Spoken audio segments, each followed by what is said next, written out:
Anyway, hey everybody, Jordy from Seven Eagle. I am so excited today to be chatting with Harris Morris, just an incredible guy. Served for the U.S. Army as Chief of Operations, went to West Point. Harris is currently a Senior Director of Veterans Initiatives at ADP out of New York City. And Harris, I'm just so excited that you have a few minutes to spend with us today and to share your story and to help our veterans. I really appreciate it. Yeah, appreciate it, Jordy. Thanks for having me. You're welcome. So do you mind telling everyone a little bit about your experience in the Army and what that experience meant to you? And Yeah, sure. So I did 21 years as an armor officer in the Army, all over the world, lots of different assignments. It was kind of a wild ride for those years, but I think just as I look back on it, all the things that I learned in the military, while I never really understood necessarily how they might apply to the civilian world, once I showed up, I could see where things fit in. But I also could see where there were some challenges, right? With just the difference in culture, the difference in, the things that we took for granted in the military and what may have been out there in the corporate world. So, I can go any direction you want to go and talking about that, because there's so much there, right? what are some of the best things you got out of serving, and some of the life lessons that stayed with you long after? So a few things, I think just the importance of the people, right? I think that's probably the greatest takeaway that I had. We don't accomplish anything on our own. It just doesn't happen that way. And it's really, all the successes that I had as an officer was not necessarily what I did, but it was the success of the team. And so that whole teamwork thing and bringing that into corporate America, I just think is so, so important. Yeah, I know you went from transitioning to JP Morgan. How did you head down that path? What led you to that opportunity? So, I a lot of times when I talk to folks about kind of triangulating what you want to do next, I, there's a few different paths you can probably take. There's a geographic one where you want to get back to family, you want to do something like that. There's, you want to go work for a particular company and you go where they are. Yeah. And then there's kind of a hybrid version where, you look for something in between and you know what you want to do in general, but you just find it wherever you're going to go. I went the geographic path because my wife was from northern New Jersey. And so my destiny was predetermined as soon as I got married, that I was coming back to this neck of the woods. And so that's what took me to the finance path, because that was one of the big, things that was in the New York area. Yeah, yeah. Did you and talk about that? Was that a good experience for you working in finance as your first job? Did you enjoy it? Did it head you off? Yeah, no, any first job that you get is a great job, is Yeah. what I would tell you, because you need to be able to make that adjustment. And, it's tough. I don't care whether you're a junior enlisted person or a senior officer. When you make that jump into the corporate world, there's a lot of adjusting that we Yeah. all have to do. And so, I learned a lot through that process, and I think that's what all of our first job is to Yeah. learn. And, I think in hindsight, as I look back and take a look at the lessons that I learned, I think it's important that, as you're thinking about that next job that you're going to go into, you don't want to have to take it because it's the only one that's out there, Right. right? You really want to do your homework and treat this like any other mission that, and put in the time and effort doing your intel gathering and figuring out what's best for you as a next career. So, to circle back to your question, I think I did. I learned a lot. I learned about the things that I like, maybe some of the things that I didn't like, and that's all part of our growth, Yeah. post military. which is so valuable. I mean, how would you recommend a veteran going about identifying that passion, that Yeah. higher calling for him or herself that's going to get them excited for work and make them feel like they're doing valuable work every day? Yep. So you said a very key word there. You said purpose, Yeah, right? There is no more meaningful calling than serving in the military. It provides more purpose, I think, than you could ever find. At least for me, it was that way, right? And yeah, so when you get out, I think you have to look at what are my values, what are the things that are important to me, and a lot of those values are what we gathered and were built upon in the military. Most of us joined the military at a young age, 18, 19, 20, whatever you were, and those are formative years. So that those values that you gained in the military are with you and it will stick with you forever. So you got to find a corporate environment that will support those values that you're looking at. right. And so, I think that's probably one of the biggest things that I would say. And then following on that, I would say, how do you understand about culture of a company, right? I don't work there. How do you know that? So I believe that there's a whole bunch of mentoring programs that are out there. That is the key. Yeah, Get into those mentoring programs early, maybe while you're still in, and start exploring some of the different avenues that might be of interest to you, and use that mentoring experience to say, that's not what I thought it was, or this is exactly what I want, and then pursue it. I think that's really mentoring's the most important piece to that. So yeah, that's great advice, and not to be nervous about asking people for help, whether you're asking a veteran or a civilian. Most people are more than willing to guide and support, and they're honored or flattered by that.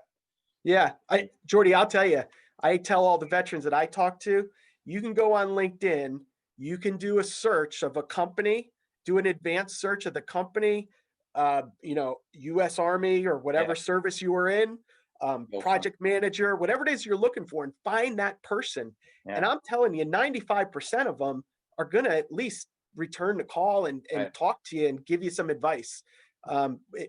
You'd never want to pull the ladder from behind you, right? right, We all want to help one another, and that's something you should take for granted. And it feels weird because yeah, we're not used to reaching out to people mask, blindly that we don't know, but right. you got to do it, and you got to Yeah, get comfortable doing it. yeah. I just feel I agree with that 100%. It just to ask people who are doing that job you might want to do, and just ask them, what do you like, what do you don't like. I just think is so incredibly valuable. And then I'll talk a little bit about, because one thing, because we talk to so many veterans with their job search, and a lot of them I notice um, we're doing one MLS in the military, and then they feel like they have to do that, like that's all they're qualified to do in the Yeah. civilian world, and that I feel like they're still they can do so many other things, but they feel like they're pigeonholed maybe. Yeah, yeah, I see that a lot, as I talk to veterans like you do. What I would say is think about what are the skills, the transferable skills that you've learned, and one of the biggest ones that always jumps to mind for me is just project management, Hmm. right? When we go in the military and we're executing missions on a day-to-day basis, what are we actually doing in that process? We're managing resources, which is our people. We've got some kind of budget that we're working against, that you can't exceed. You run into problems that you have to raise the flag on, and let people higher than there's a problem. Hmm. You're our military service members are doing that all the time, but they don't think of it that way. They think, oh, I'm a truck driver, or Yeah, I'm this, or I'm that, right? That's not. There's so much more to it that are transferable skills. The other thing I'd say is a lot of times focus on, most military members have additional duties. So while you may have been, X in whatever military service you're serving, maybe you had a special duty where you were a recruiter, or you did something with, you know, EEO. You know, you've got these extra skills that are valued Right. out there in corporate America, but sometimes they, oh, that was my extra duty. That doesn't really matter, but it does. It really Yeah. does. And some of your transferable skills will come from those additional duties that you had. Yeah, yeah, that's great. And they're just so, and there's so many free resources out there today for somebody who's hungry to go into a new career path. You can teach yourself virtually, anything, and get that experience or those certifications that you might need. Yeah, no, I mean, you're absolutely right. There are a lot of free resources out there Yeah, for to gain those credentials because that helps. right, If you think about it from the veterans, or I'll say from a employer's perspective, there's a lot of veterans out there looking to get out and looking for jobs, and a lot of their profiles are very similar, right, right? So, what is a veteran doing to set themselves apart from the other veterans right, as they're looking for jobs? And those credentials become critical. That right. becomes a differentiator to help you advance. And when you can get those things for free, and if you plan far enough in advance, get them before you even get out of the military. Yeah, Be ready to go when you hit the ground. yeah, that's smart. I know you have evaluated tons of veterans for positions in the corporate world and tons of civilians as well. What are some of your favorite tips, your suggestions that either things that people should do or stuff, pitfalls, stuff they should avoid? Uh, so I'm going to go back to what a recruiter told me in my early days, which it was very valuable advice, and I still share that with others. Um, when you're going to career fairs and going to those various events, this is a planned mission that you go out to do, right? A lot of times, I'll have veterans come up and just say, "Hey, I was in the Air Force, I was in the Navy, I was in the Army. What kind of jobs do you have for me?" Mhm. Right? And you got to do a little bit of homework because we've got lots of jobs, but make it easy on the recruiter. Do your homework in advance, research the company, understand maybe what jobs are actually available, and come to that virtual career fair or in-person career fair and say, "Hey, I was looking at job, you know, rec number 1, 2, 3, 4, 5, project manager. I think I'm a great fit for it." That makes it really, really easy Right. for the recruiter to immediately start connecting the dots on the spot and put you at the front of the list. So, you know, I unfortunately was one of those ones saying, "Hey, I'm an Army guy.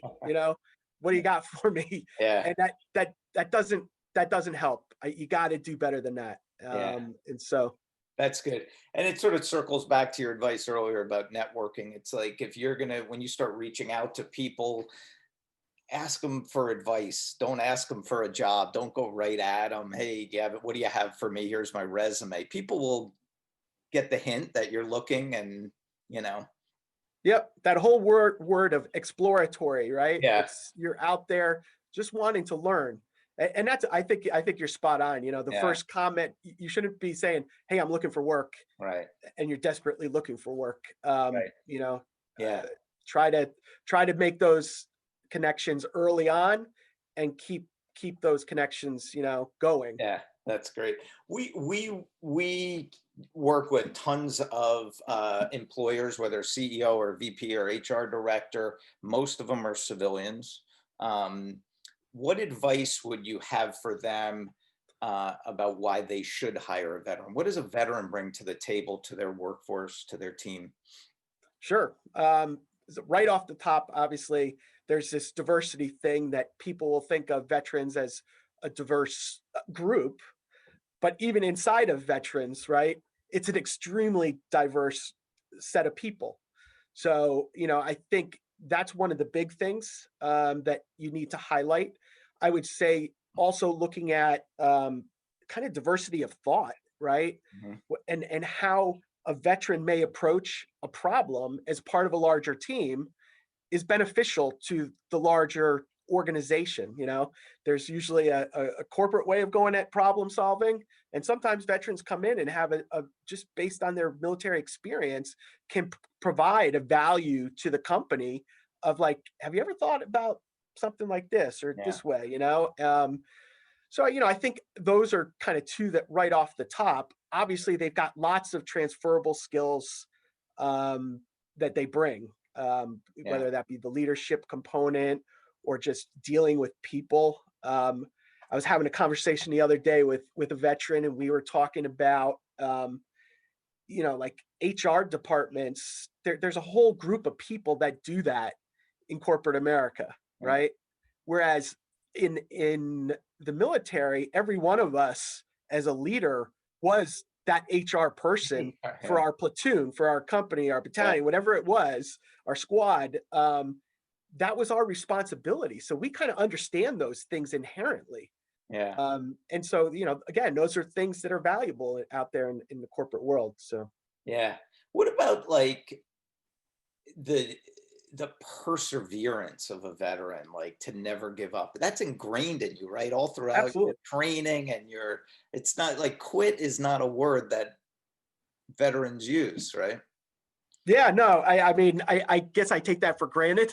Yeah, I I know. don't even throw it out there as a veteran, but Yeah. it definitely is one of those things. I mean, it's you've got a mission, you got to get it done. You're going to do it legally and correctly in the most efficient way possible. Yeah.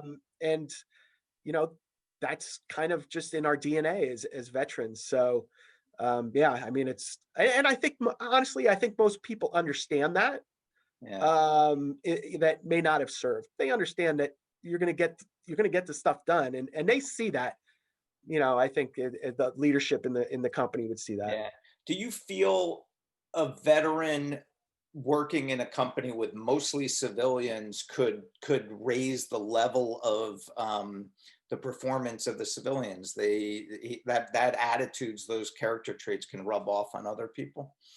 Of course, I think it's it's always important. When I think about just diversity and inclusion in general, right? Whether that be veterans or any other diverse group, it's that whole thing of inclusiveness and being allowed to bring your whole self to work. And Yeah. if that's what you do as a veteran, and that's who you are and what you are, if you have an inclusive environment that allows you to do that, absolutely, it'll help raise everybody. Yeah, yeah.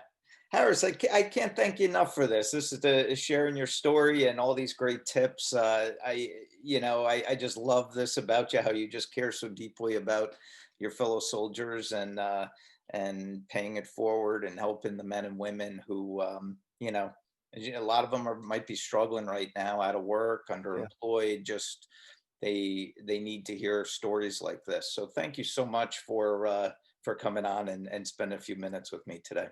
My pleasure, Jordy. Thanks for having me.